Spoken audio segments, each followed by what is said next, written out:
Welcome to Egg Foo. What? The first and only podcast about people eating stuff. I'm Mike Lisk. Hello, everybody. Welcome once again to another episode of Egg Foo. What? Young Michael, I like that twist you did on Egg Foo. What? Very nice. I see someone's been rehearsing. A little bit. Newsflash. Uh-oh. The Gilgo Beach serial killer, a suspect, has been arrested.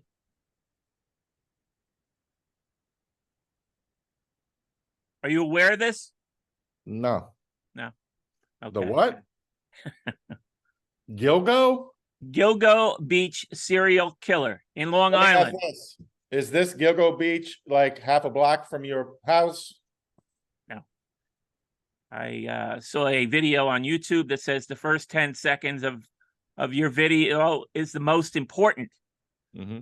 So I'm hoping the round-the-clock coverage of this arrest will bring us some new listeners. Oh, you're hoping to strategically make some people accidentally get caught into listening to us. Yes. Can You're I onto my game. I like it. And I'm now putting you in charge of the first 10 seconds of the podcast. Well, first 10 seconds. It's first 10 seconds already gone, Mike. Yeah. No, but I'm saying next week and onward. All right. Let me read. 10 seconds. All right. I got my first project that I will probably instantly forget about for this week. Anyway, I'm hoping this will bring some justice to the families of the victims. But on a personal level, I'm glad the name has changed for this suspect, because before he was arrested, he was referred to as the Long Island serial killer, which the acronym turns out to be Lisk. Yes. All right. Hey, look at us. We got there. So I'm resting easy now that I'm seeing Lisk sort of disappearing from the press coverage for this particular horrible crime. I think, let me speak for our audience right now, if you don't mind. Can you tell us anything remotely touching any part of this story, any details? Because I, for one, have no idea what you're talking about other than the Lisk part. Really? I guess you don't follow true crime at all. You don't see. You mean the news? Yeah, the news. Because, yeah, there's lots of true crime in the news. That's for sure. No, I missed this one. Sorry. All right. Well, this is interesting because, in this area, the Northeast, it's getting round-the-clock coverage. And anybody who's met this person or had any business dealings with him is now coming forward with their creepy stories, which I guess is not surprising, but it's round the clock up here. Interesting that it's not really making a dent in your area. Well, I'm so far away. You're kind of far away. Now, are you saying once they caught him, all of a sudden these heroes are coming forward? Well, yeah. When they arrested him, now he's a suspect, and people who knew this person, he lived with his wife and 2 adult children in Long Island, not far from where the bodies were recovered. So now neighbors and business associates and anybody who had contact with him is getting a story about their creepy encounters with this guy. Well, I got news for these people. If this guy doesn't go to jail for life, the next creepy story is going to be what they do to them now that they put themselves out there. He's already in trouble for what, murder? 3 murders, possibly a 4th. He's still being investigated out there so he can. Oh, as soon as I get out after lifting weights for 40 years, I'm going to come find you. If he's already being put away, why would I put my name on there? Well, they do have DNA evidence. It seems like a pretty solid case. They've tracked his burner phone accounts to calls to the victims. So it seems like a pretty solid case. It took too long. Seems like a pretty solid case. Yeah, I mean, people have been convicted for less. Or not convicted for more. I'm sorry. I didn't miss all the true crime throughout America's history. I do remember a certain Orenthal James Simpson. What if you were popping off in the news? Yeah, you know what? OJ messed up my Sunday paper one time. He's a jerk. He gets what he's doing, popping off. He was a creep, and then OJ gets off. No, I mean, this is clearly not a similar case in that Mike, it's me and my stabbing pen. This person is not a celebrity of any kind. So, well, he is now that he's been featured in Egg What. Well, I'm sorry to disappoint. I wouldn't go that far. I've not seen this murder pop up, but okay, all right, that's fine. I mean, you're disappointed. I've let you down. No, I'm actually kind of jealous that this stuff is sort of outside your purview. That well, it's just, I'm sure, replaced by other garbage. I mean, it's not like, No, I mean, it's a horrible story, and it's one less horrible thing in your life if you're unaware of it. So, well, now I am aware of it, thanks to you. I was a sweet, blissful child. You were a lamb, a love child before. I was a sweet little lamb in my dewy little bed until you got all these stories. Now I'm going to be up all night. All right, I'll make you happy now. As I said last week, we had our CD quiz game, and I mentioned a couple CDs that I unearthed. Does this look familiar? It's hard to see. Heyday. Oh, that's right. You said you were going to tell me what was on. I must have literally gave you that almost 20 years ago. 15 maybe. Yeah. Well, this is a it's a 3-song EP. Oh. Jennifer, Yellow vinyl. Jennifer, where are you now? Hit. It's my best. Hit. Mississippi. Mike, those are 3 hits right there, bruv. Conspicuously absent. Oh. So what? Well, those must have been early versions or demos of what eventually made it onto the album. I wouldn't have given just 3 finished songs. How do they sound? Amazing? They sound good. Yeah. I people should know that they're the Heyday album. Yes. So far, so good. So what? Is now available for streaming on Spotify. Is it on Apple Tunes as well? Is it all over the place? Yeah, it's on everything. Yeah, it's on everything. Okay. I mean, I only use Spotify really, but yep. Yeah, and I was listening to a little bit just to refresh my memory, and I was listening to the Heyday album first, and it reminded. I mean, I said I enjoyed it then, and I still enjoy it. It's got a little bit, and I don't even know that you were ever much. Well, maybe you were. Were you a Minutemen fan? Never got into Minutemen. Yeah, I mean, but it to me, your voice, and you have sort of a solid bass sound to some of the songs. You mean? And I'm like, oh, this has got like a Minutemen vibe. All right. So if you're a Minutemen fan, you might want to check out Heyday. I take that as a compliment. Yeah, I'm a Minutemen fan. And then the other CD, and I guess hold on. Do we want to tell people which of our favorite beloved podcasters out there sang on one of the songs on the album?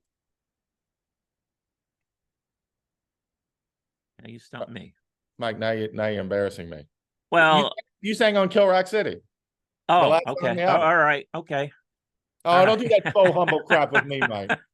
Oh yeah. Okay. Yeah, I'm sure my vocals really stand out. Yeah, I remember recording it. Yes, I do remember that day, and it was a fun day. That was fun. Say the name of the song again. Kill Rock City. Kill Rock City. Yeah, and my background vocals consisted of me going, "Kill Rock City."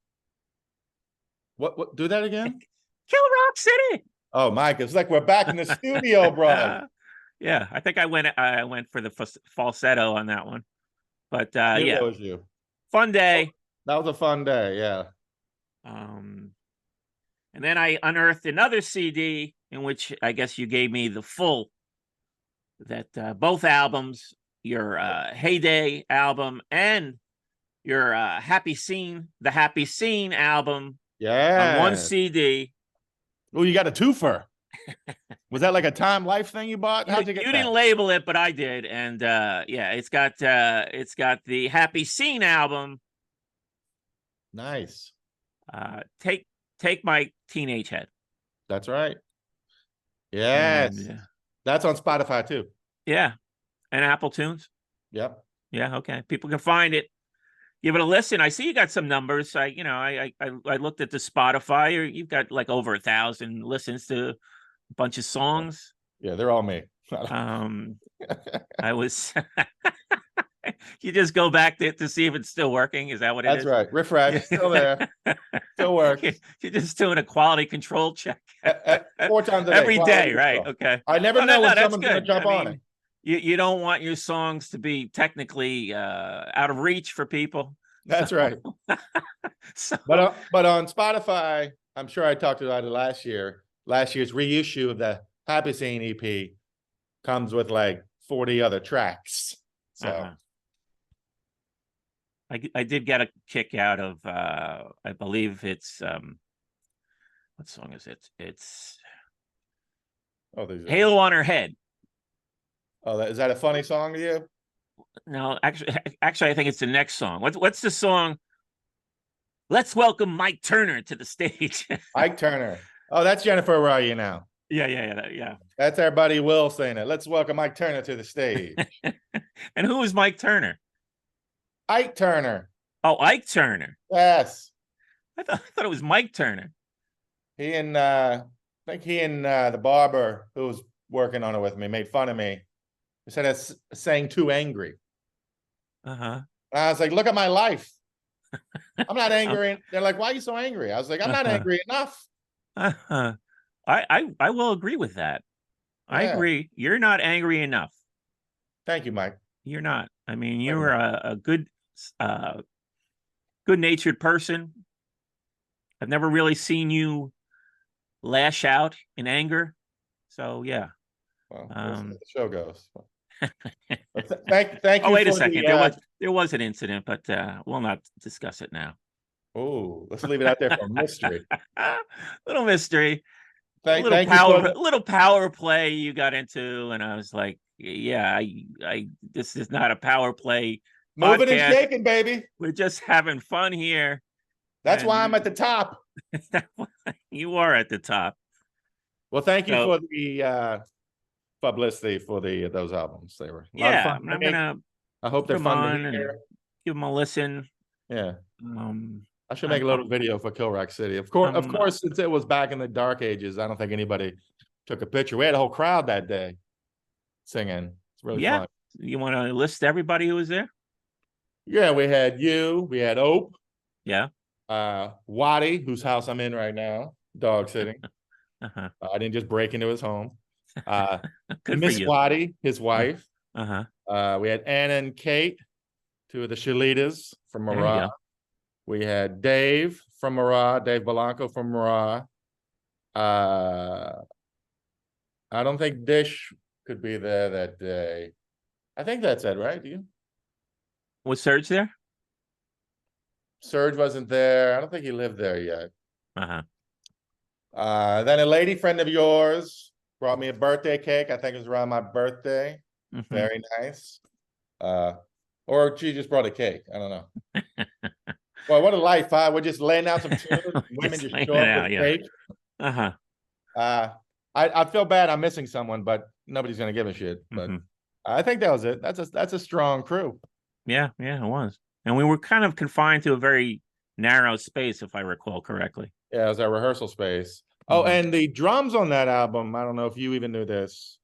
You know who recorded the drums for the Heyday record? No.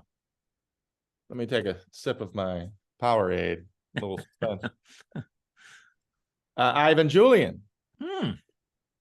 There Thank you go. There you go. Yeah. Um, Heavy hitter. heavy hitter, of course, for fans out there, originally in the Voidoids. He just put out a solo record a month or two ago. Okay. I got it. It's fantastic. I got the vinyl. Wait a second. Hold on. Hold on. He put out a record a month ago, and you sat on your hands. Mhm. Did not invite him to be on Egg Foo What? How does that happen? Good question, Mike. No How one does will that ever know. happen? How does that happen? I don't like to point these things out during the show, Hey, that's fair. but this one, I mean, Well, I know he's been touring. He was over in France for a while. uh-huh. But to your point, of course, I will reach out. Okay. I'd love to have him on. He was a good friend of mine. I haven't seen him really since I left Brooklyn. Yeah, it's a great guy. You like when good things, he had a rough couple of years health-wise, but Yeah, no, I was following that online, and I'm glad to see that he's yeah, doing well, and yeah, he's it's good. recording It's good to music, see. and yeah, It's good to see good things happen to good people. He's back at it. He recently had a recording session. Sure, I showed you the picture with Glenn Matlock and Clem Burke and Richard Lloyd. yeah, All those great. guys at his studio. Mhm. So yeah, I'd love to have him on here. I'll reach out to him. Okay. But yeah, I'll list a link for his record Okay, too. we'll do that. Put it in the comments. Put in the comments down below. After you people Oh wait, can you do that worn in the yourselves comments? down to the nubs on the Hip Happy Scene and Heyday records.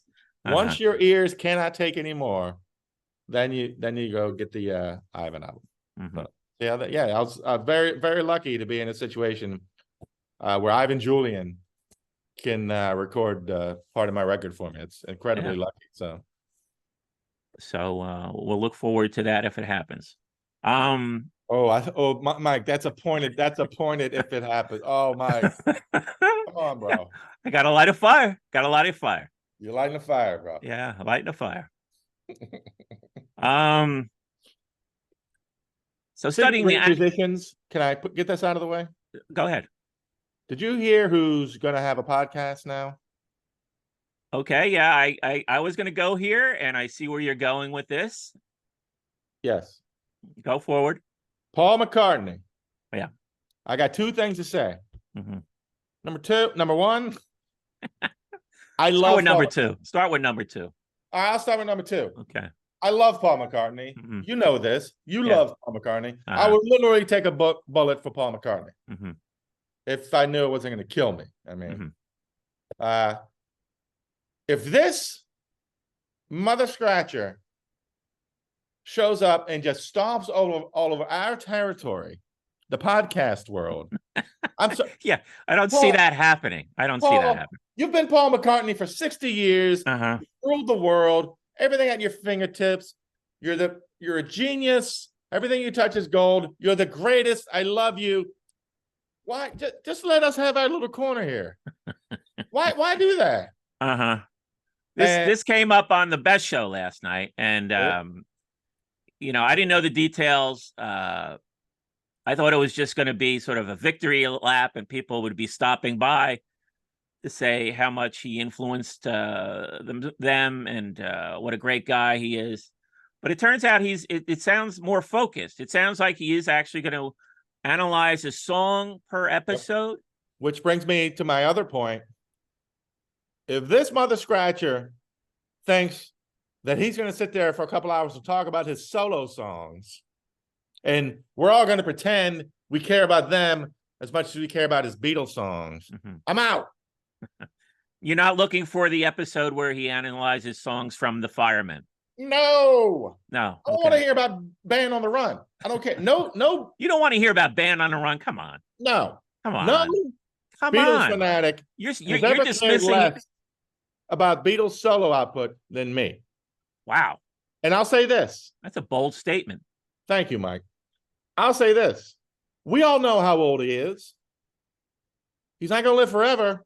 Do you want him to spend that time talking about Press to Play or Revolver? You want to hear Ballroom Dancing Well, I think he announced the list of songs that are up first, and I think they're mostly He Beatles did? songs. They better be. Yeah. I mean, I heard Eleanor Rigby is going to be discussed, and so yeah. I mean, it's not like he's going to come on and plug all his solo work.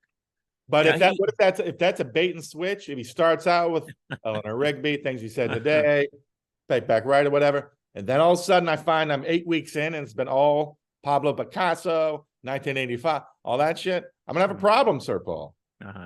First of all, you're cutting into our audience, Paul McCartney. Yeah.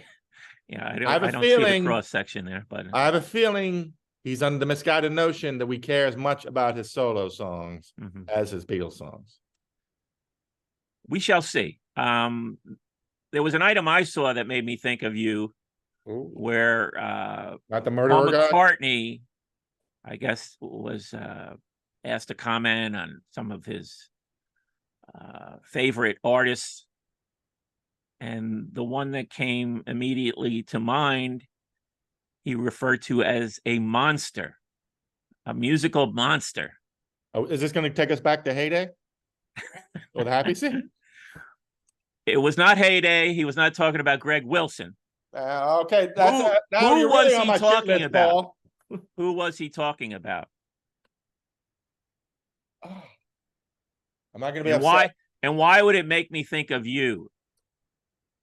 If you say Meatloaf, Mike Lisk, I'm going to be furious. No, not Meatloaf. Ray Davies.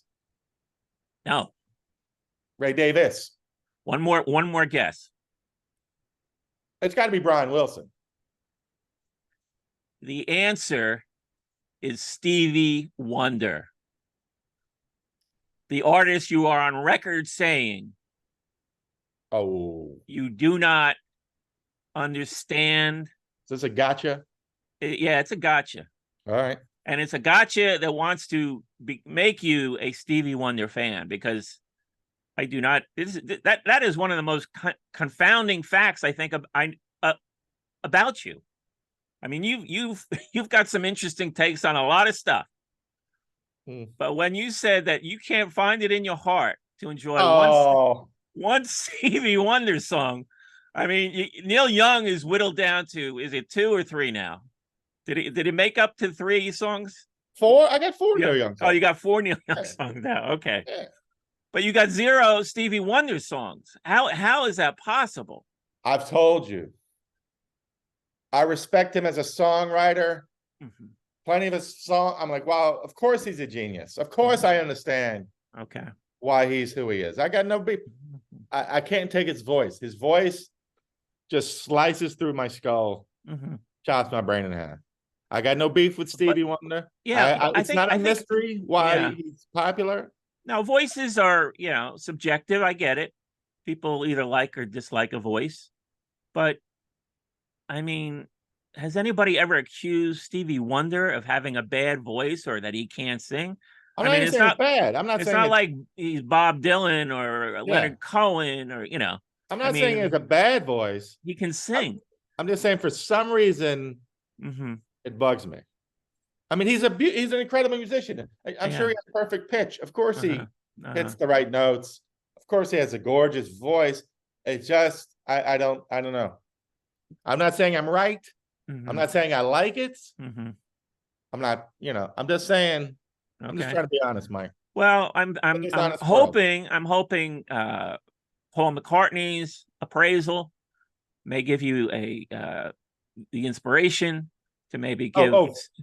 Finally, someone said something good about Stevie Wonder as a musician. Well, no, this is one of your personal heroes, and maybe that you would take that into consideration to maybe giving Stevie Wonder another chance and getting over this voice phobia. That's all I can call it. Voice phobia. I mean, Paul also loves Dave Grohl. I'm not listening to fucking Foo Fighters. But I don't think he's ever called him a musical monster, though. A monster. The greatest of them all. He said that? Well, that's how I interpreted it. Oh, that's what you heard. Yeah. Okay. I'm hearing like this is the guy he looks up to. Yeah. I don't begrudge any of that. I'm just saying I don't love listening to Stevie Wonder. That's all. Mhm. Paul McCartney says he's incredible. That doesn't surprise me. Okay. I'll check that one off. Yeah, I don't know what to tell you. I feel like you're trying to paint me in a corner. And you started out with couldn't find it in your heart. You know what? I will tell you, if I had to pick a favorite Stevie Wonder song, I don't know the name of it. It's I believe when I fall in love with you, it'll love. That song. That's an incredible song. I can listen to that. Okay. It's I think it's on Songs in the Key of Life. That's an incredible song. So it's not as, is it? And he was on an episode of The Cosby Show. So that all right. That works for me. Okay, so it's there. It's in your heart. It's a tiny little speck.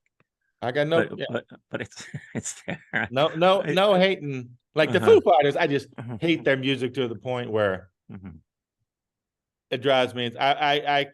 Stevie Wonder, I just can't, I don't know. The Foo Fighters, I'd pull my hair out. Stevie, I just go, well, yeah, of course. Sorry. I'm sorry. I'm sorry you couldn't paint me as more of a villain. Here. That must upset you. That is my purpose every week. But let's not belabor the point. Studying the analytics from last week's show. Oh boy. It seems that Yikes. People like when in my case I had to eat it when we have to eat something disgusting.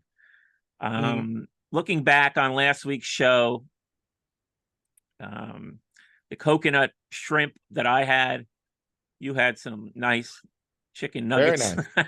Very nice. To the point where I would not call it coconut chicken. The ultimate compliment. I mean, I got this thing that looked like glazed donuts. Show. People compared it to glazed donuts. I mean, the shrimp had their tails on. People were just saying it was a lazy prep of the meal. And I ate 5 of them, believe it or not. I have to dispose of it. It's still in the refrigerator. I'm not going to have leftovers.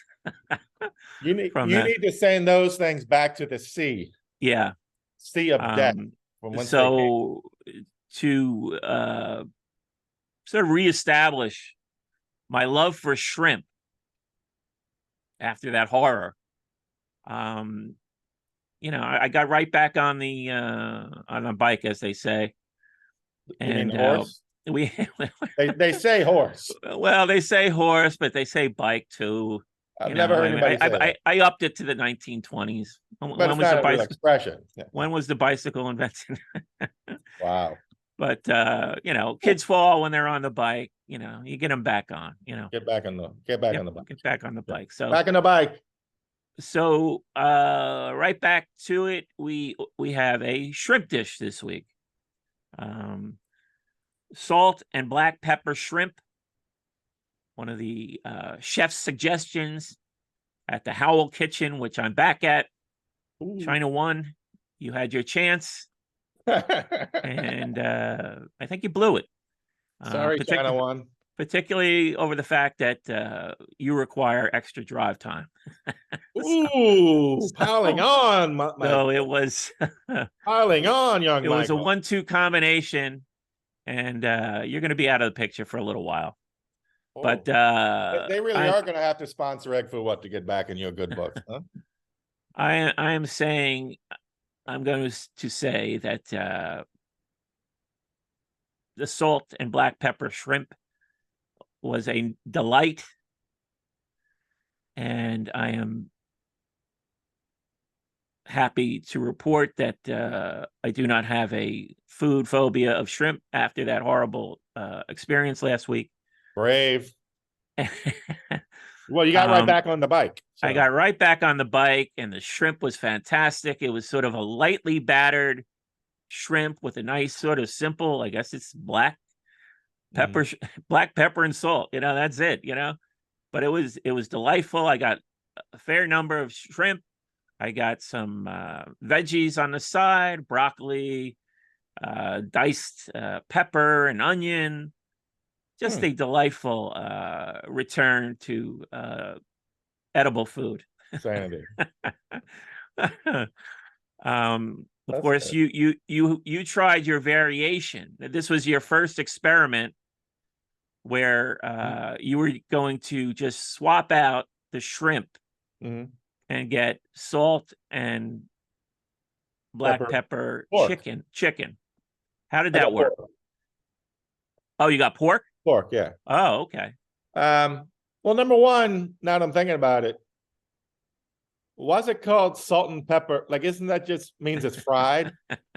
Like, what? How many things that are fried, especially meats, don't have salt and pepper on them? Uh-huh. I feel like a little bit of bullshitting going on there with the menu. The Chef. the description is, yeah, it's not, it doesn't really give you a lot. I Like mean, salt yeah. and pepper? Wow, you did it. Salt and pepper, yeah. No, Wow. it's a common seasoning. So yeah, this dish I did not know how it was going to come. I didn't know if it was going to be fried. I didn't know if it was going to be in a sauce. Yeah. There was no sauce.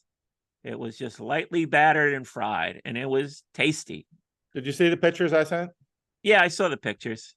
Yeah, so it was very strange. Like some of it was just curled up strips where it looks and feels like leather. And like, Yeah. I don't mean that just as an insult. I mean, literally, like I'm chewing through it like it's leather. Uh-huh. The taste was fine because it was just salt and pepper and pork.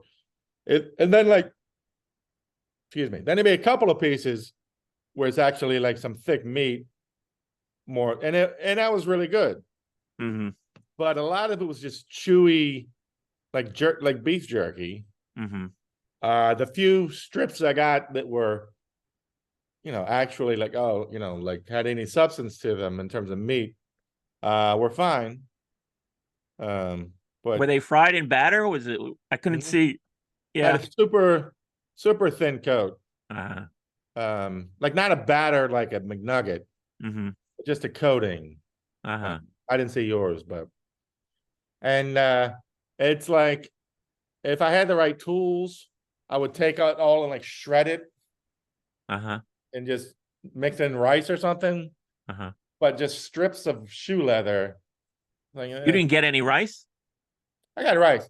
Oh, I okay. mean, if I had like knives, I Uh-huh. mean, I do, but I'm not going to the trouble of that.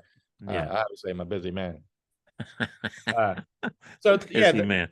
half of it, the strips that had some substance to them that you could eat were fine, but the rest was just like doggy chew toys.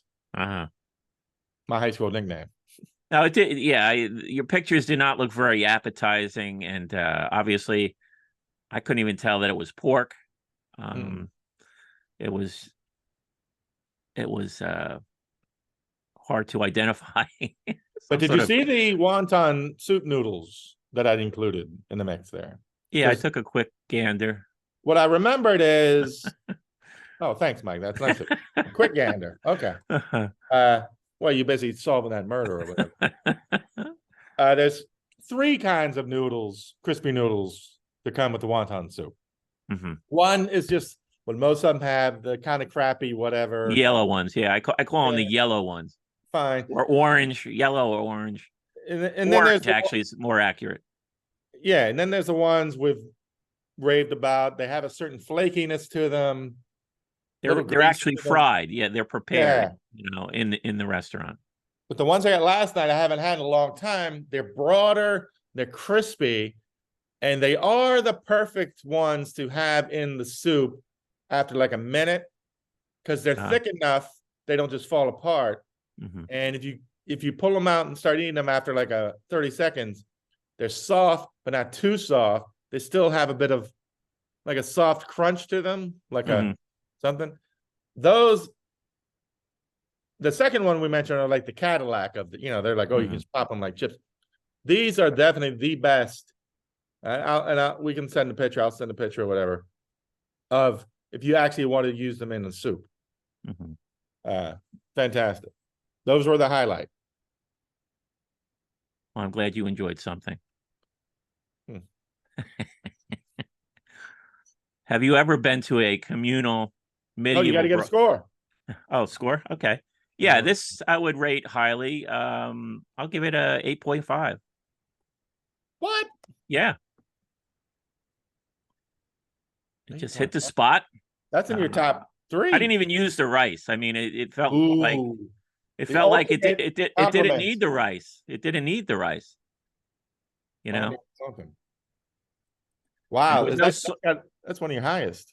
yeah, there was no sauce.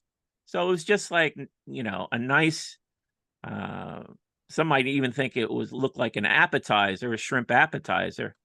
But there were vegetables there as well, and it was filling. So Hmm. I'll All get right. another meal out of it. I couldn't even finish it all.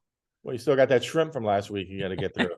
No, Now you don't have to throw away food. that's getting tossed. Tonight is garbage night, and we will no longer see that. It will be gone. I gotta give like I said, half of it was okay. I gotta dock it serious points for literally having the texture of shoe leather. Mhm. I'll go being a little generous.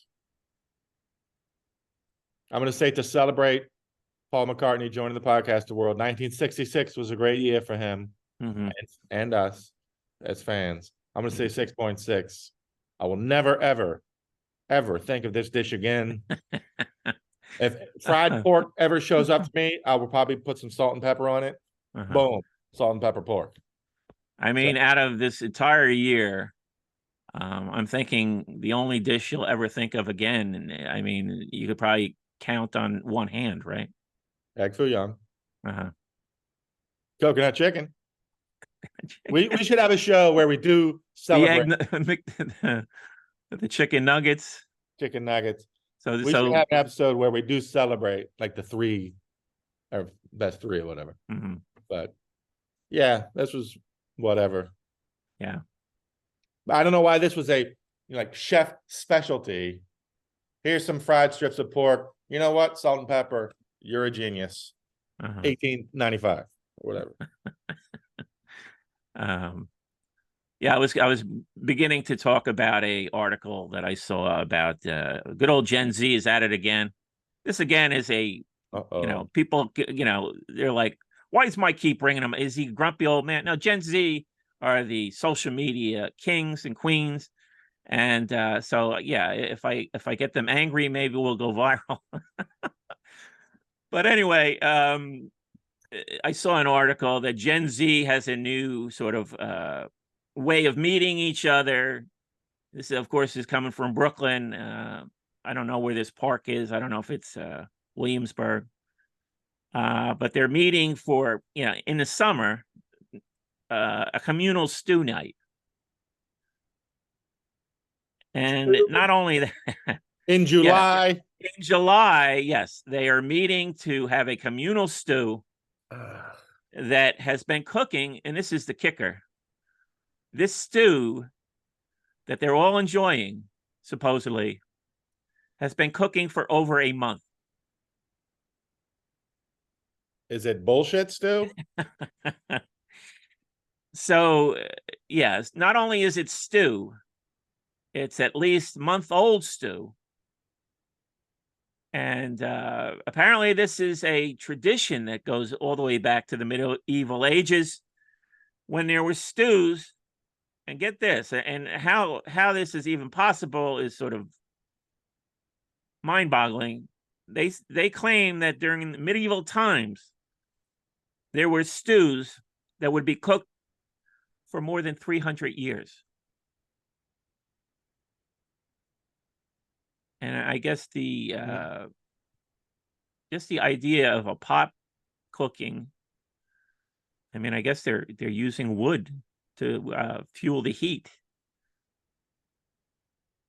What And kind of stew is it? and there'd be several generations that are stirring this stew to keep it going. And I guess they can eat from it, but then they keep replenishing when they take it out, so it keeps going. So all the juices for 300 years are still active in this pot. I mean, it's bizarre to me. But if this is a new way people have found to meet each other, God bless you. You found something that I would never even think of, particularly eating stew in the summer. Well, yeah. It's, I don't know if it, Let me blow your mind here, Mike. okay. If I had a friend group that said, let's meet once a week to eat stew, Mhm. I would do it. Okay. Who cares what we're doing? Right. Yeah. Now, No, I see what you're saying. Stew's a funny choice Mhm. in the broiling, disgusting heat, Mhm. but you know, an excuse to go out, see the crew. You know, I can make fun of the stew. Okay. Are you saying you'd turn it down if they invited you? No, it's, to me, it's just an odd thing that they've bonded over, and for, I mean, I've never, it made me think, what is the longest meal I've ever prepared, for myself, or, Mm. I don't think I've ever really gone beyond a half hour. If it's a half hour, it's too long for me. Yeah, I've never made a roast, or made tomato sauce or gravy, as they say, from scratch. I have. You've done that? Well, sauce is easy, not easy, because you just kind of, set it and forget it. You stir it once in a while. I did that one time. I did the thing where you'd spend 8 hours making sauce, Yeah. and in the end, it's like it was fine. So you're But saying it wasn't worth the effort? well, even worse was another time I decided I wanted to make pasta by Mhm. hand, Oh, homemade pasta, wow. Okay. Yeah. and I didn't have a pasta maker. I had to Right. use a wooden roller, All right. and it took 8 hours of actual work. Wow. And then after all that, yeah, I'm all excited. I'd take a bite, and I'm like, it's fine. Yeah. It was Yeah. fine. Was it better than the 99-cent Ronzoni down the street you grabbed? No. Am I ever going to do it again? No. All right, but you can check it off. Those are I can two check it off. items I've never done. I used to make Um, bread. I used to bake bread a lot, I did but that in school once, and the bread came out good. I was, you would have thought I would have been a happy bread maker after that, because I remember enjoying it so much. mhm. But never again. But yeah, you've got two items you can check off. I've never done, and just that length of time is just too daunting to me. That for one meal. Yeah, yeah. I wouldn't. Can I push back on the hate for the youngsters? Can I? Go ahead. Go I ahead. think. I think usually when we bust younger people, it's Mhm. because they're doing something new. Mhm. It seems stupid to us. Uh-huh. I think as old fuckers, we should embrace and Mhm. celebrate that they're embracing and celebrating something that goes back, what'd you say, 300 years? 300, well, it was from medieval time. Medieval times. So 400 years. So I think, because usually what we get upset because young people, they don't know anything. They don't know the past. Mhm. Anything before 1999, they don't care about. Mhm. And I think you found an exception. Mhm. They're making a point of taking something from the past and saying, isn't this great? Yeah, it's unique. I'll give it that. Yeah, I mean, I wasn't aware of a 300-year-old soup until. Yeah, I'm not saying it's not weird, but in terms of, Uh-huh. usually we yell at them because they don't, you never heard of All in the Family, or, Mhm. dungarees or whatever. But Dungarees. dungarees. In this case, they're celebrating old Yeah. things. Okay. Well, I'm going to push back again with Oh, some more ingenious food hacks. Just keep coming out of TikTok. I mean, the yeah. young people are just finding some incredible things they can do, Can't and just eat food. millions of people will fall down in awe at these inventive food hacks. Not my list. Did you see the one where, did you know you can open a can of you can open a can of soda with the bottom of another can of soda? Did you know that? Oh, Yeah. Well, I've now never you know. been trying to open a can of soda and going, oh, if I could just have another way of opening this. That's never come up. I didn't know this was a problem that Yeah. we've turned to the young generation to solve for us. Can Yeah. we please get into this can of soda Huh. any other way? The Yeah. way we've done it for 150 years with absolutely no problems. Well, they found a way. You put another can of soda on top of the soda you want to open, and you have that sort of ridges at the bottom of the can, and you use that to sort of just slightly tilt the uppermost can to crack the can of soda open. But again, But why is your instinct, what would be the instinct that would make you want to find a more difficult way to open a can of soda? does it just lift the tab, or it lifts the tab? Yeah, the bottom of the can catches the tab and can, well, open the can of soda. It's like, oh, watch me open a can of soda with an old issue of Sports Illustrated. Yeah, slide the thing. Wow, did it. Food hack. Uh-huh. Yeah, Watch me open a millions soda of can. views. Watch me open a soda can with some salt and pepper pork. Like, done. Yeah. Yeah, that's we've got to hit on some idiotic hack that doesn't make any sense. But it seems like it would just make it more difficult. Yeah, no. And it's like, okay, you can do this, but why would you do this? What's the benefit? You got to look for another can of soda for one. What if that other can of soda isn't available? So that is one of the dumbest.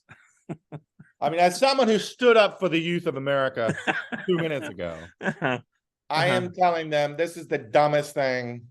And I've seen some dumb food hacks that are at least entertaining. This is a solution to a problem that doesn't exist and never will. Oh, that is terrible.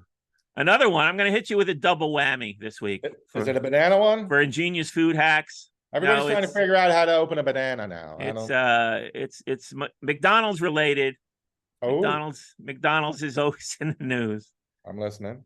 And some genius, I guess it was too difficult to go to the drive-through and get some French fries. He's decided that eating the French fries out of the bag as you drive is just too difficult, too cumbersome. Too much. You got the salt on your fingertips. Too complicated. I get it. Well, no. Well, his food hack doesn't involve the fingers. So what he does when he goes through the drive-through and he orders his French fries, he asks that the fries be put in a cup. So with the fries in the cup, he can now use the cup holder in his car.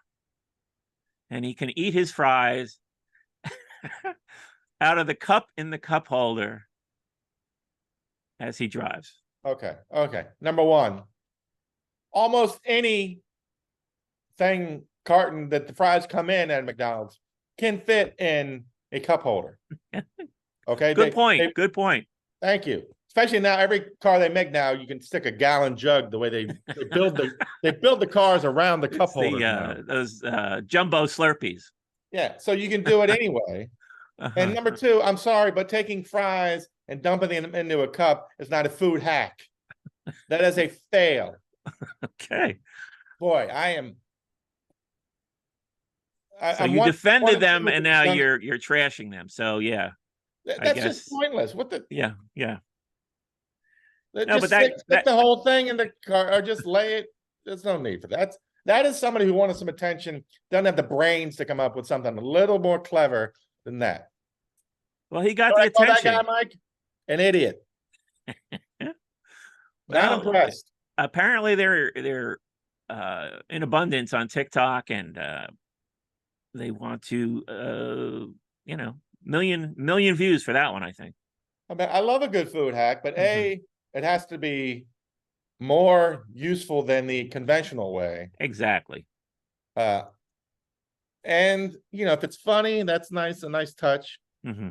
None of neither of these fall into any of those columns. Hmm. Sounds like you're just addicted to TikTok, Mike. I think that's what. Well, here's the thing. I'm not on TikTok. I'm never going to be on You don't TikTok. have to be. I see them all the time. That's what I'm saying. I'm saying You're right. you don't have to be on TikTok to be exposed to TikTok, and it's a daily bombardment. So I know there's lots of people there. Another trend, of course. Yeah, I guess I'm going to continue trashing the whole TikTok phenomenon. I'm writing this down. By this time next week, I will have a new great food hack. Okay. Have you heard of girl dinners? Hold on, see, I wrote it down. Okay. Girl dinner, Yeah, girl dinners. two of my favorite things. Yeah, okay. That's not what I'm talking about. The What do you mean? this is a new video trend where young ladies, mostly, I don't know if it's just young ladies, This is a family show, Mike. Step but Levy. it does seem to be encouraging eating disorders. People are cheering each other on for their bizarre, what they consider a meal. So one of the people who is trending came up with a plate of pickles and a mini cheesecake, and she's calling that dinner. A young lady had a can of corn for dinner, and she called that her girl dinner. And then it just keeps going down from there. Did you know that a can of Diet Coke also counts as a girl dinner? So yeah, I can't see this doing anything but encouraging an eating disorder. Yeah. And let me ask this. Do you get a sense that these women, girls, all are probably of affluence? I You don't know if guess, I can make that guess, but I would guess anyone doing that is probably, they're not worried where their next meal is from. oh yeah, it's not. Yeah, it's not presented as First I'm of all, broke. who gets mini Yeah, it's not cheesecake? presented as this is what you do when you're broke. Yeah, This will right. get you through. Yeah. It's more along the lines of what I'm suggesting is that, yeah, somebody is getting to the point where they may have an eating disorder. Um, Mini cheesecake. I've never really gotten into terrorists, like this is why they hate us, whatever. mhm. But I would put this first on the list. That we're celebrating Mhm. people putting together the tiniest meals possible, one of which includes tiny cheesecake. Yeah, it looked. That's not a let's scrape together some shekels for the tiny cheesecake. Nobody does that. No, it looked like she just sort of carved off a tiny piece rather than having a legitimate slice, Yeah. and just called it a mini cheesecake. Yeah. I would never be a terrorist or be talked into being a Mhm. terrorist. I'm glad to But if hear that. somebody brought that up, I'd be like, you know what? I get it. Mhm. That is terrible. Everything you're bringing up to me is awful, Mike. Well, Except for the food. let me keep it going because yeah, this week These are is a dumber. Each one is dumber than the last. well, maybe you've seen this because I guess where the hype machines. I know you're not a movie guy, but maybe you've encountered the hype for. It seems to be. Barbie. Yes, yes. That there seems to be the hype machines seem to be running for Barbie, uh, the latest Mission Impossible movie, which I was not familiar with that series, but I've been working my way through it, Mm. and I just think they're all pretty awful and ridiculous. Have you seen any Mission Impossible movies? No, no. No. I'm trying to think if I got roped into watching one during the pandemic with my nephew, but I got suckered into watching a couple of Jack Ryans. Mhm. I don't think I've seen Mission Impossible. No. I don't. I get it. Top Cat is just prancing around the world, jumping from airplane to airplane. Yeah, He's on the it's nose of the space shuttle. I get it. the formula is locked in place, you know, and Yeah. actually John Wick kind of steals a lot of the same stuff where you travel the globe because, you know, of course, commercially you want to appeal to everybody all over the world now because movies are an international market. So yeah, they just go to the largest markets, film some scenes there, slap it all together, and you got yourself a movie. Tom does some crazy stunt that we have Yeah. to see on Twitter every 10 minutes. Oh, he broke his ankle. They chopped his head off and he ate it. You know, on and on. I mean, In the I guess Mission Impossible 3, he actually somebody injects a little computer device into his brain, which is going to kill him. But the way and he the really way did it. the antidote for having a little device in your head is to apparently to shock yourself. He didn't have any what do you call the paddles that you shock people? What do they call? But anyway, Simulators? yeah. He didn't have them handy, so he improvised on the stop on the he improvised on the spot by twisting some wires and electrocuting himself to the point where he looked like he was dead. But like Jesus, he was just out for a brief amount of time 3 and days. then 3 days. was resurrected. And I'm just like, oh, okay, Tom, you know, there's something personal going on in these movies, you know, under the current of the ridiculous action sequences. Yeah, they are out of ideas. Maybe next time he can try to eat as tiny a meal as possible. That could be his Mission Impossible. But weirdly, the other movie that's But getting they print hyped, money, so the other movie that's getting hyped, you can't avoid is Oppenheimer. well, that I actually want to see. Yeah, it sounds like an interesting movie. It's weird that it's coming out in the summer. Usually these types of movies come out at the end of the year, you know. Well, I don't want to when a spoiler. handful of good movies come out. Well, I don't want to do a spoiler alert, but The Real Thing dropped in the summer. You get it? Yeah, no, I'm letting it just sink in. I mean, Okay. that is a point I did not pick up on, but Well, you're not you were me. right. I think you're on the money here. So Summer's good enough to drop the actual bomb. I get it. Yeah, They can drop the you are movie right. in the summer. You are right.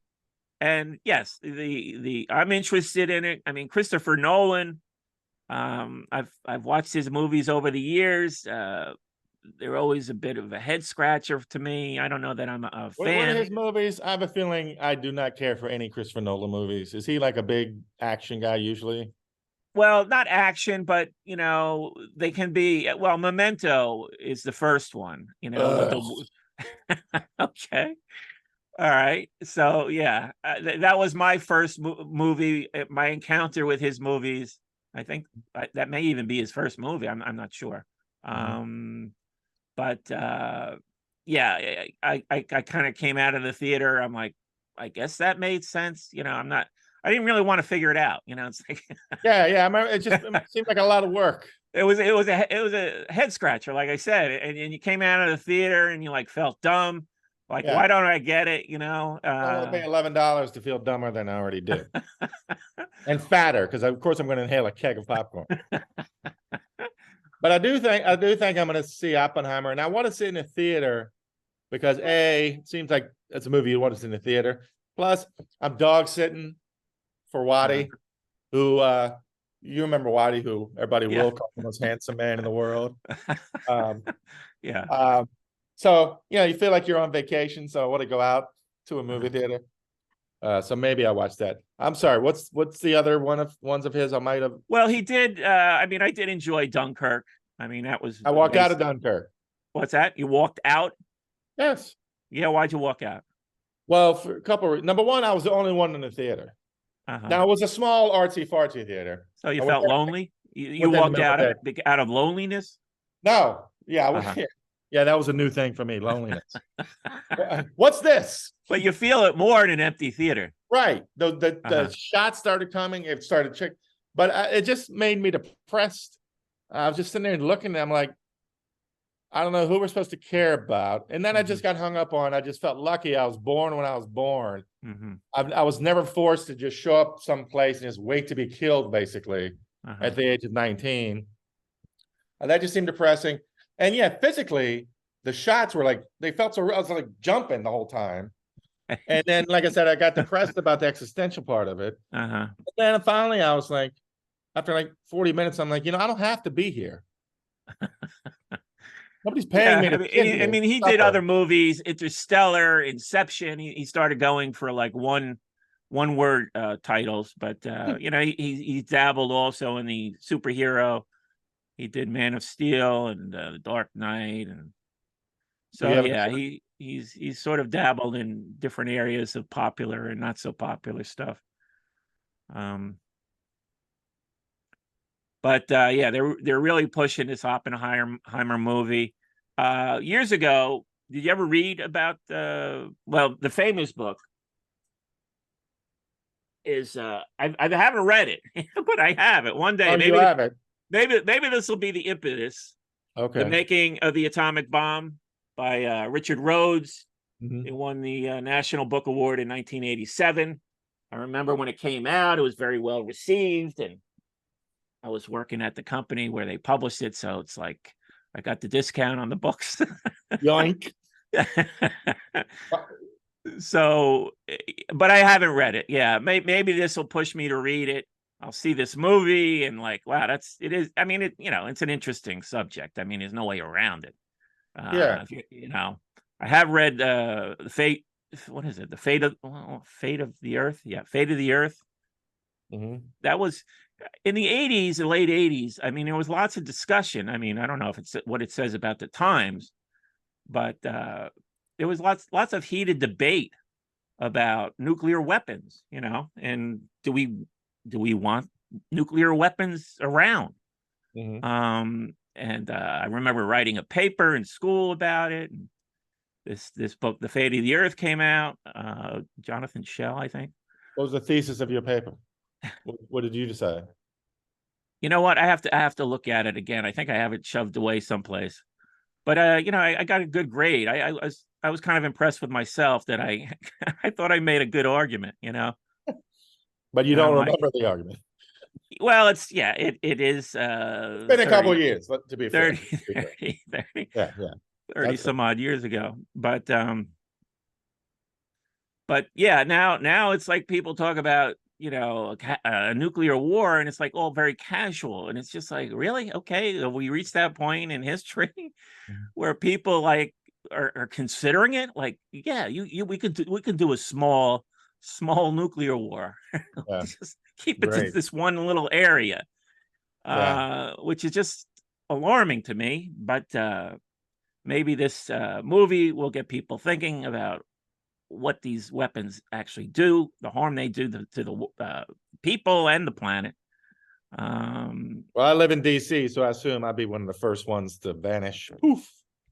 Well, right, yeah, depending where you are. I think I'm still considered in the New York area, so you'll between New York and Washington, I think, yeah, we're wiped out. So we can kiss our. What if you had 5 minutes? You knew the missile was coming. Mm-hmm. Did we have this discussion? It feels like it wasn't 5 minutes. It was, I think we talked about just getting however long it takes for the missile to get here. You've thought about this? I mean, you've got an idea? I would put on a little happy scene. Well, yeah, I would put on have some Egg Foo Young in the fridge.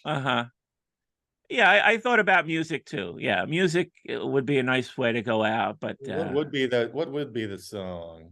I don't know. If you want some dramatic classical music, I think it would have to be. I don't want to go back to our soon-to-be podcasting rival, who better be watching his step. Maybe finish with the medley at the end of Abbey Road with the Golden Slumbers all through the end. Maybe. Or Hey Jude. Hey Jude, yeah. That's a great. Have the everyone singing together. Yeah. That'd be great. 6 billion people or 8 billion people, hands held together, linked elbows, singing the end of Hey Jude. Then poof. That's not bad. No. I hate to give our future competitor this much airtime. Hey Jude or the Abbey Road medley are two that jump right to my head. Okay.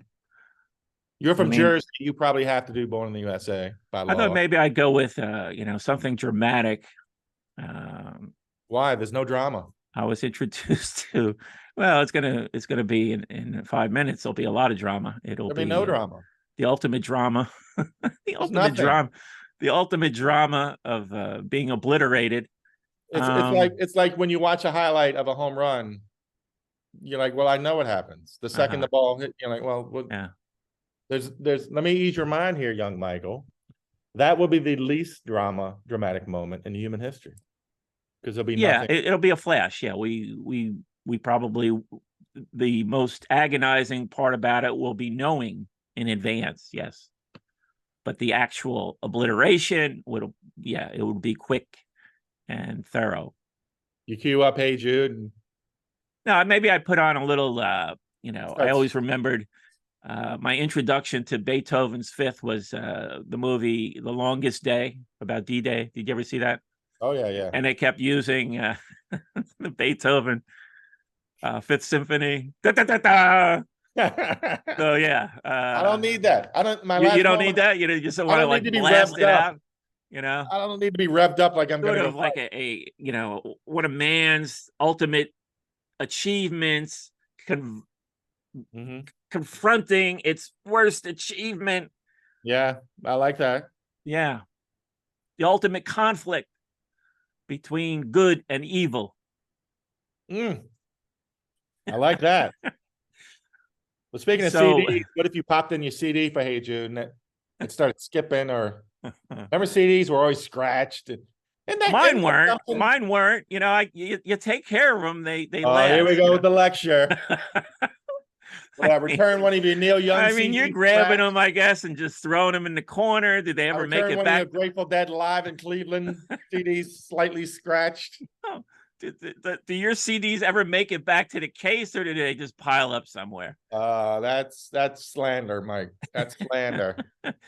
Isn't it good though that like I can barely remember what it was like to have music that would skip or whatever.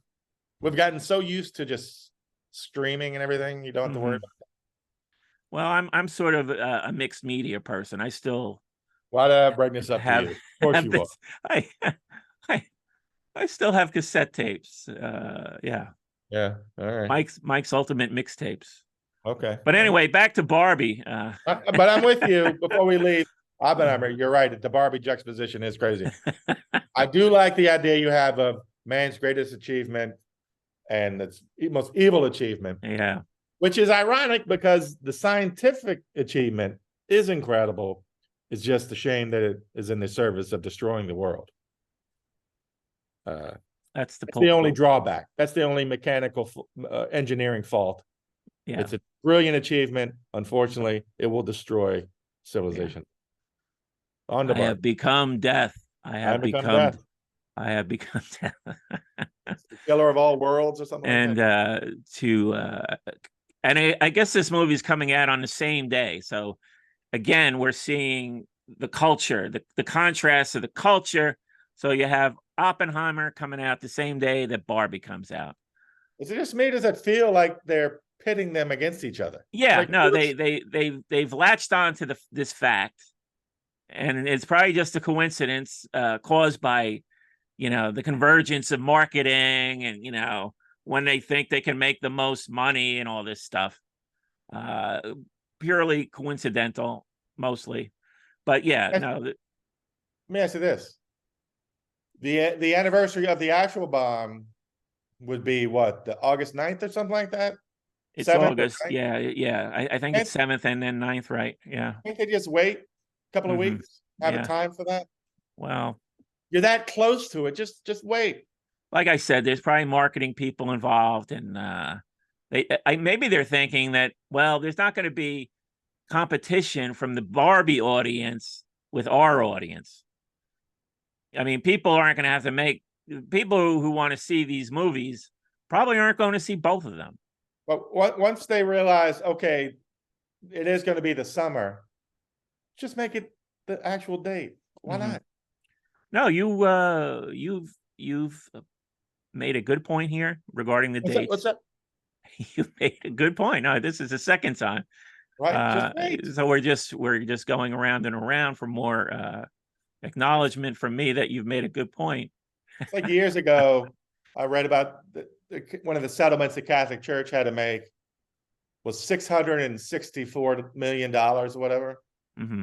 for whatever evil they had done. I was like, can't you just make it 666? Come on, guys, have fun with it.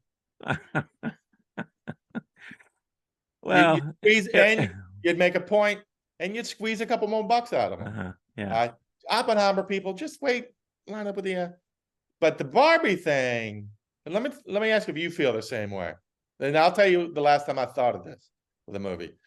I feel like they're overcompensating for something because the marketing is beyond bonkers, Yeah. wall to wall. Do Mhm. you feel they're kind of like compensating? They know it's a shit movie. Do you think they're kind of overdoing it with the marketing? Or Probably, but I mean, summer movies are always kind of hyped, but it seems like now it's down to one or two, a couple summer movies. That's it.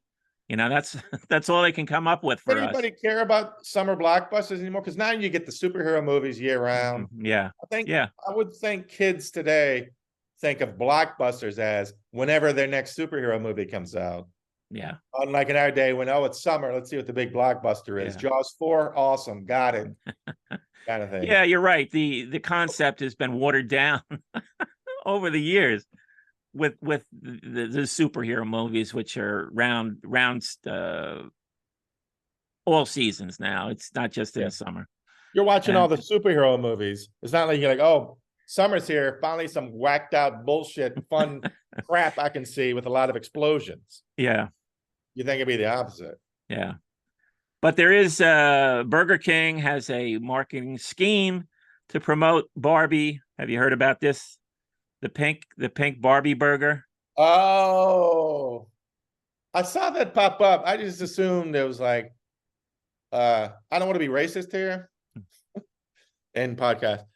It popped up. I thought it was, I have a lot of food porn sites, and it's like Korea and Japan, and they're always coming up these crazy shit like Pizza Hut, Burger King. Well, we talked about the real cheeseburger last week. That was rolled out in South Korea, I believe.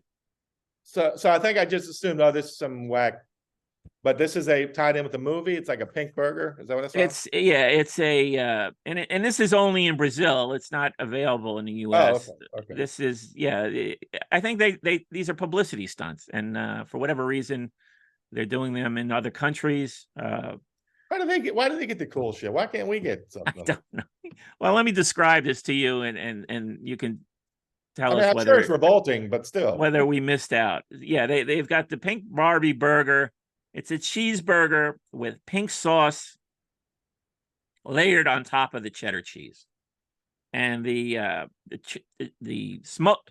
It's supposed the sauce has a smoky flavor, with crispy diced bacon, mixed in.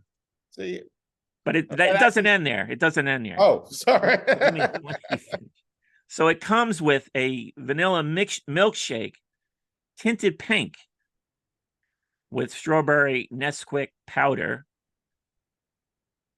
complete with a pink frosted donut hanging on the straw of the shake. So yeah, it's they're trying really hard with the shake. Yeah, like make it a thing. One pink item wasn't enough, so let's have three. But like that kind of, I mean, it sounds dopey, the pink sauce, but it's probably like Thousand Island that's colored pink. Do they think that we as Americans can't handle that? Like I look at like in South Korea, like Pizza Hut has into the crust, they have like an entire wedding cake or something. You know, Uh-huh. crazy. Uh-huh. But like we can't get the bar. Like they think we as Americans will melt down or something. Yeah, I guess it's going to cause a commotion on a scale that they don't They want to don't. risk. They don't mind releasing this mind-numbingly stupid movie that's 2 hours long, but we can't handle a little pink. What Oh, I'm it is sure. 2 hours long. It's two Or hours whatever. long. Hour and a half, Okay. whatever the movies are. Uh-huh. Uh, but we can't handle what I'm sure is like glorified Big Mac sauce. I'm putting you on blast, pizza. Putting you on blast, Burger King. Yeah. That's all your food stuff today is angering me, Mike. I don't. Sorry. Well, I don't know if this is going to soothe you. It is summertime, and I don't know if you've been having some barbecue. Have you been having any barbecue now we're Couple in? weeks. A couple weeks. I popped down to the river down home and a couple of little cookouts. Yeah. Uh-huh. I tell you what, I had one of the best ribeyes of my life the other night. Little belated birthday dinner. Nice. Let me give a shout out to favorite player who drove all the way down from Williamsburg, Brooklyn Wow. to see his buddy Nice. for his birthday. Mm-hmm. And you know what he did the next day? Mm-hmm. Turned around and went back, drove back. Wow. Yeah. He just wanted to come. Happy birthday. We went to dinner with another buddy of ours. Mm-hmm. Expo Sound fans will know that guy is Marley. Can you believe that? Who would do that? That is dedicated. Yes. I'm giving a double shout out to favorite player. So we went to St. Anselm's here in DC, and we tried a couple different steaks. And I'm not a steak connoisseur. Like Mm-hmm. it's all good to me or bad, whatever. I don't Yeah. really have a palate. And their ribeye was like butter, Mm-hmm. as they say. Was this a fine dining establishment? No, I wouldn't call it. It's Okay. it's like the decor or the atmosphere. They want it to be like a fine steakhouse, Uh-huh. but people were dressed like slobs. I was the best dressed one there. So you tell me. All right. And the Okay. music, which was really good, Uh-huh. like they had, I think it was a Johnny Thunder song, Modern Lovers, whoever was doing the tunes was great, but it was loud. Too loud. Okay. We're a couple of old men at a Yeah. steakhouse on a Saturday night. I We don't want to screaming, shout at each other. Yeah. yeah, over the Aphex Twins or whatever. But Uh-huh. incredible ribeye. Uh-huh. And I basically wanted to use that as an excuse to give a shout out to favorite player and more. So I'm sorry, I cut you off. So you're saying it was reasonably priced, or it was expensive, or middle I gotta range? be honest, they treated me because it's my birthday. Okay. I looked, saw the menu. Yeah, I think they were in range, like $36. It was a good All right. size. Yeah, that's not ridiculous. Yeah. Yeah, it seemed reasonable. Like Yeah. yeah. I mean, Fantastic. I was going to recommend if I find myself in a Longhorn, their ribeye is also very good. What's a Longhorn? Is that a? It's a chain. You don't have them down by you? Never heard of it. No? Sounds Texas-y. Well, they do have the other one. We've got both in my town. Oh. Texas Roadhouse, which I haven't been to. I've heard that like it's a Sizzler. Well, I think it's a fancier than a Sizzler. I think it's more expensive. I've been told the Roadhouse is a little more expensive than the Longhorn. So, and it's not as good, I've heard. So I'm sticking to the Longhorn. And if I go to the Longhorn, and there was one in Bayonne too. I mean, I guess wherever I go, a Longhorn will follow. They follow. But it's good to have it nearby if you're celebrating something a little special. And I mean, the ribeye is probably, around that same price, maybe a little less than what you paid. So yeah, I mean, it's a good meal and not ridiculously priced. I forget why I jumped in and cut you off a couple of minutes ago talking about ribeye. Well, I was going to talk about about cookouts, right. Barbecue, and I saw an article about I guess an endless debate although I thought it was settled a long time ago. Hamburger versus hot dogs, which is healthier for you? Who cares? Right. Right. I think that's most people's attitude. If they're not overindulging in the hamburgers and hot dogs, yeah, it's a nice decadent treat. Most people don't expect it to be a healthy Right. salad. You're at a cookout, have a burger, have a dog. Yeah. Which one do you prefer if you had to? I like a burger. And this article makes the claim that you can make your burger healthier with the toppings. So you put some fresh vegetables, you put Right. a tomato, you put Lettuce, your tomato, yeah, onions, lettuce, that's fair. so hot dog, you've got toppings, but I guess they're not as healthy. Yeah, even And- the toppings for hot dogs are like, I mean, I think of chili, Hormel chili and nacho cheese, so it's not Yeah. even burger. You can convince yourself it's healthy because you kind of dump a mini salad on it. Yeah. But I default, if I had to pick one, I'd pick a burger. Mhm. Maybe only because it's a perfect conduit for American cheese, and Yeah, stuff there you on go. a dog. People look down at you if you put a slice of cheese on a dog. I've noticed. You do that? If nobody's watching. Yeah, but it's awkward. You got No, to but kind of. there is a cheese dog. I mean, that's not the concept isn't that foreign, right? Cheese dog. I mean, that's a thing. Well, the problem is you have to take a slice of American cheese and kind of tear it in half and lay it on the dog. My Yeah. question is, are we inventing cheese slices for hot dogs that are shaped in a way that you just throw it on the dog? I think you're moving towards maybe we shouldn't do it on the episode, but this is something for you to ponder Ooh. for your food hack. All right. I'm thinking if you can find some handy device to just stamp out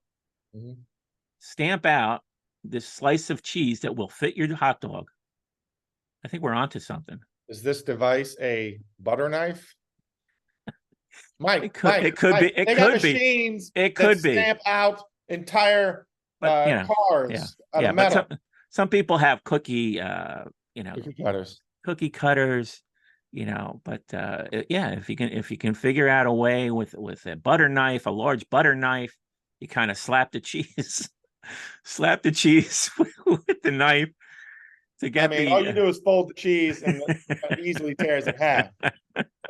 But I wonder. Yeah, no, I'm making it more complicated, but that's how it works on TikTok. That's how right? it works for you TikTok people.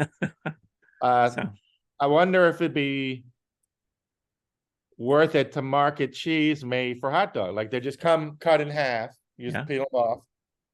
Or is that even worth it? But then again, is anything we market to people worth it anyway? Boom, hot dog cheese, $9. I think it's a narrow market, but yeah, if you use fancy cheese, maybe you can appeal to the food snobs out there. I don't know.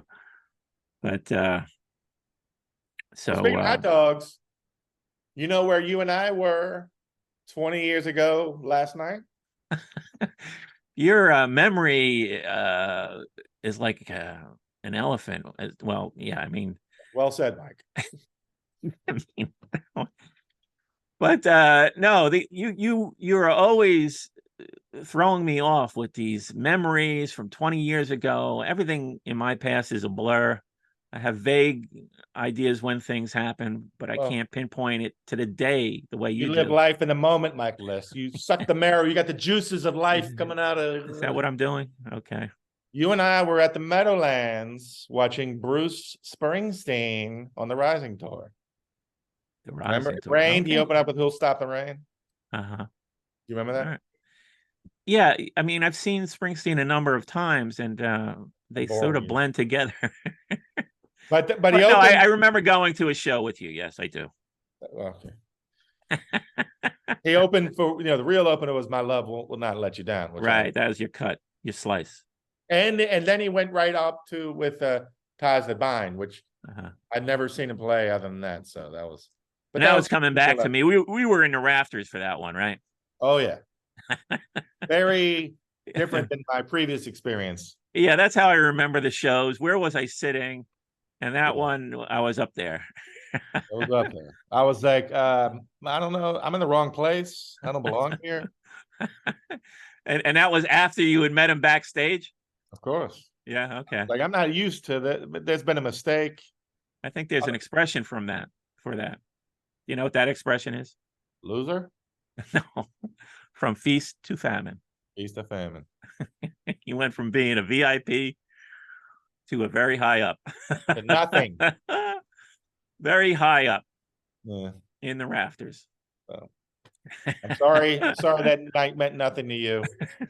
No, it's coming back. Like I said, the details are starting to float back. Oh, don't tease me. Don't Takes patch a up. little while, but Don't it patch comes up. back. I mean, he's playing next month. I did not get tickets because I felt like this was his, I'm calling it the last money grab tour, because it had that dynamic pricing nonsense going, and it caused a lot of alarm for people. But he justified it, and he said, well, we're not getting any younger, and we're going to take the cash. Yeah. we're gonna make that last grab, and God bless him. There's no empty seats there. So no, I think tickets are still available, and maybe prices are, who knows, maybe I'll end up going. A friend of mine's a big fan. Maybe we'll both break down at the last minute. My cousin, I think, is going with his wife, so we can meet up and have some fun. all right. I mean, I haven't looked at his set list. I mean, he's The got same. that soul. Oh, he's doing the same, pretty much the same. Pretty much the same. He's had a couple here and there, but it's pretty much been the same. Okay. Which is fine. I mean, Yeah. No, not everybody can be the Grateful Dead and play different songs at every show. John Mayer, is that your favorite member? Well, they did have their second round of last shows. They're becoming the Who with and Elton John, I think, had a number of farewell tours. And the Stones, then your Stones have a couple of them. No, I think the Stones are just saying we're going to go until we're all dead. I mean, that seems to be the Stones philosophy. You know who knew how to say goodbye? Paul McCartney and the Beatles. Yeah. And again, if that MFer gets on their podcast, I'm going to have a problem. Yeah. But yeah, the Grateful Dead just had their second round of last shows in San Francisco, and they were streaming it, and people were having problems with the stream. One of the funny things about Grateful Dead, the Deadhead community, and I consider myself among that community, on the fringes of it, let's say. But when they get mad about something, I mean, for people who you think are just sort of like, let's go with the flow. It's just a good time. Well, let's not get hung up. Yeah, I think they get hung up. So apparently there was some technical issues with the stream, and people were mad, and they were demanding refunds, and the streamer just sort of put them off, held them at bay, which is not ever a good policy. Just to blame them, saying that it must be your internet must be bad. I guess you could do that with anything with the internet, right? It's like, are you sure it's not your internet, not us? They've got their angles. They got so yeah. I mean, I saw Dead and Company once. I got free tickets, and went in with low expectations, but was able to enjoy the show, but would never do it again. Who was the company? Well, this was when John Mayer sort of joined the band to fill Jerry Garcia's shoes, which is a tall order. And like I said, I mean, I wasn't familiar with John Mayer at the time, and so I'm like, well, he seemed to have acquitted himself with dignity. He wasn't doing an impression. He was just doing his own thing, singing the songs.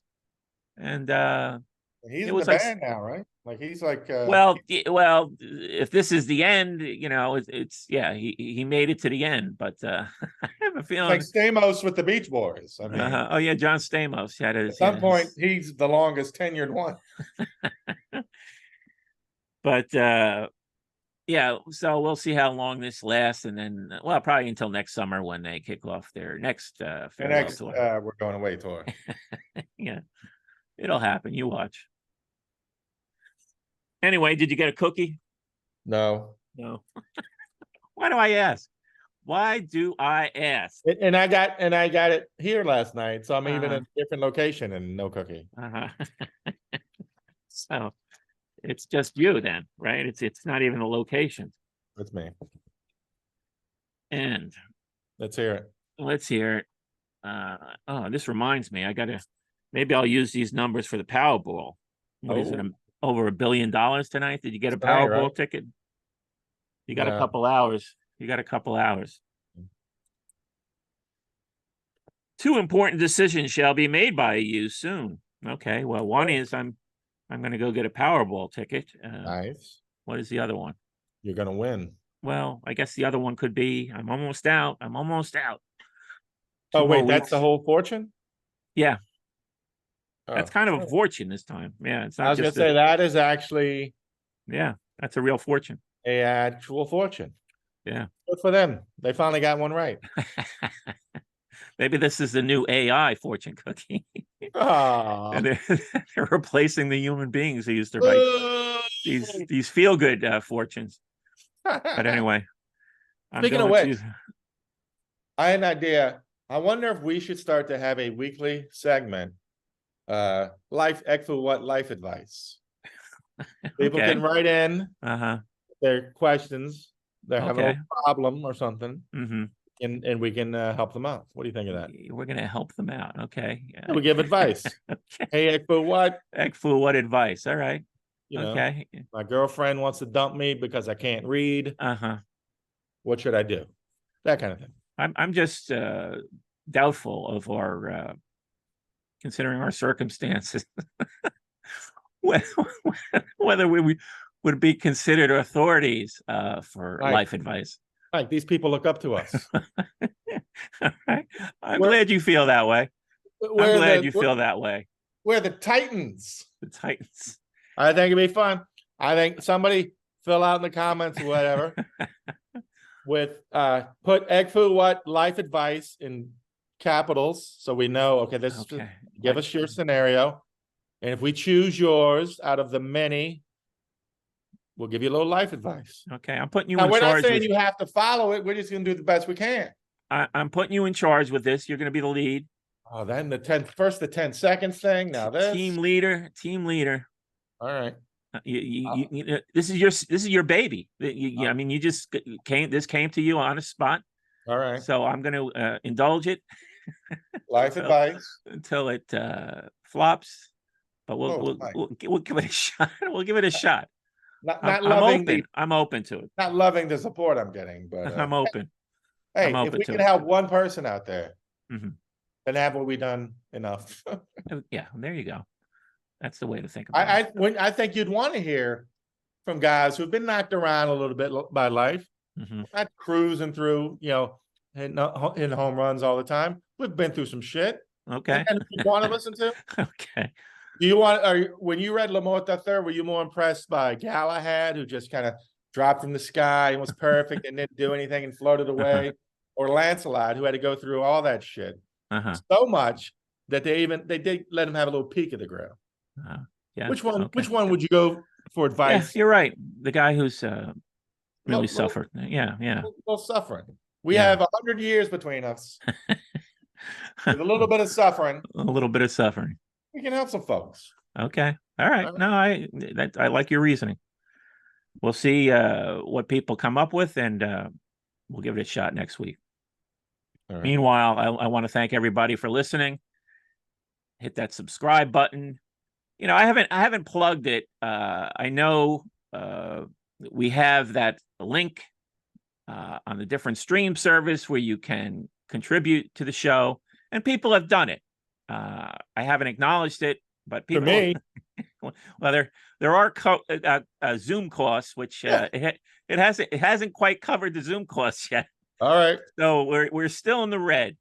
But this is this is an open plug. If you've enjoyed the show over the past year, throw us a few bucks. I know people don't have a lot of money available, but it would be a nice gesture, and just encourage us to keep going forward with Very nice. whatever we do here that people seem to enjoy. So thanks for everything, and tell your friends. Yeah, let's start a whispering campaign, an Egg Foo What whispering campaign, to just let at least one friend. Yes.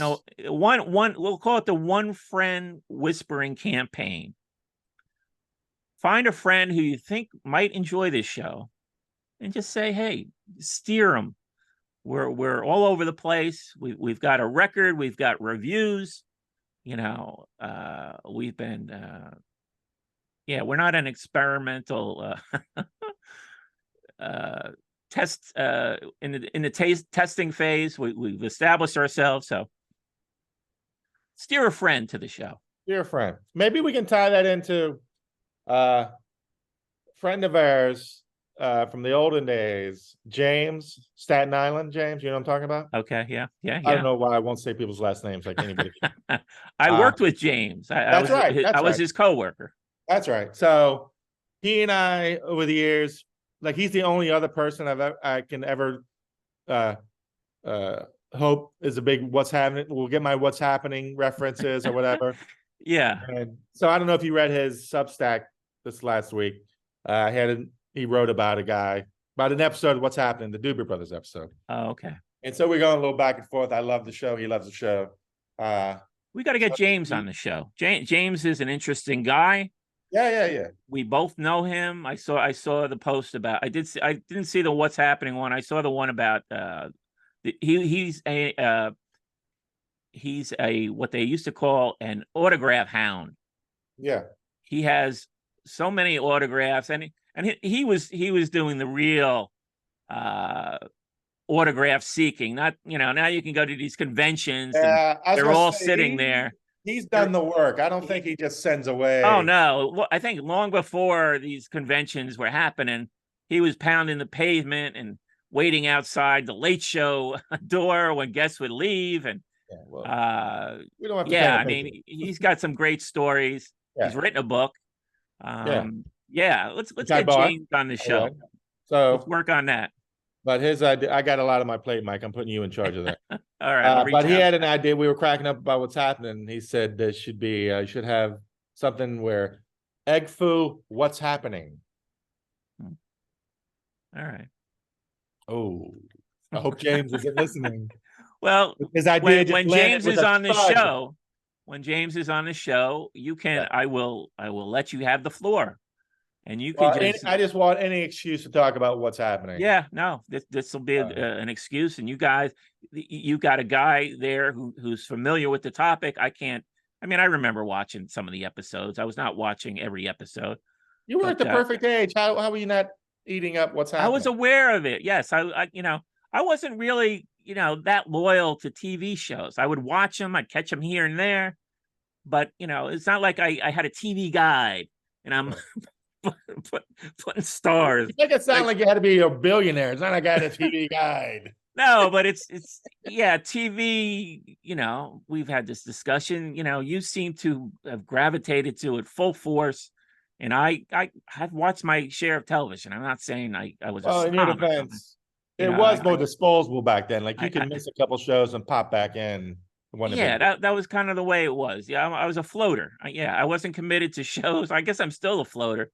There aren't too many shows I'm committed to. Mm-hmm. I also tried reaching out. We talked last week about the vertebrates. Yeah. My one-time buddy, Ken Drasnick, having a hard time tracking him down. Oh. I put a thing through Facebook Messenger through his band's page. I doubt he'll see that. The original emailing we did between each other 100 years ago is in my old Hotmail account, which I cannot access. Mhm. So I'm still working on it though. Don't worry. Okay. So All right. that's Well, on my no, long list of things. I didn't know you were pursuing it, and I'm happy to hear it. Thank you, Mike. It makes me happy that you're happy. And on that happy note, So do what Mike said. To subscribe, kick a few bucks, that'd be great. And send in your if you have some help, you want some life advice, you've come to the right guys. So thanks for listening, everybody. yeah, and if I hit the Powerball tonight, there will be no future episodes. There will be no future episodes. Not at all. Okay. I will Understood. leave Greg in the lurch. and Understood. He can get a new co-host. Yeah, and understood. But to be clear, you guys can still send money. Okay. Yeah. Send it in case I don't hit the Powerball tonight. Yeah. Thanks, everybody. Thanks, everyone.